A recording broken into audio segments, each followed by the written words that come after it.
আসসালামু আলাইকুম। Hello viewers, আপনারা সবাই কেমন আছেন? এই যে দেখেন, আমরা মুড়ি প্রজেক্ট সেতুতে অবস্থান করতেছি। এই যে এটা হচ্ছে মুড়ি প্রজেক্টের পুরাতন যে সেতু, এটা 40 গেট নামক স্থান।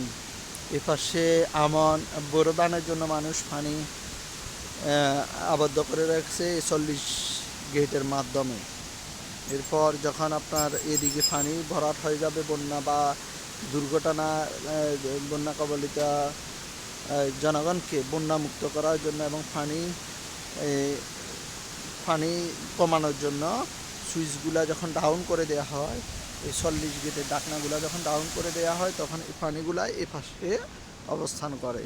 ধন্যবাদ সবাইকে আমাদের সাথে থাকার জন্য।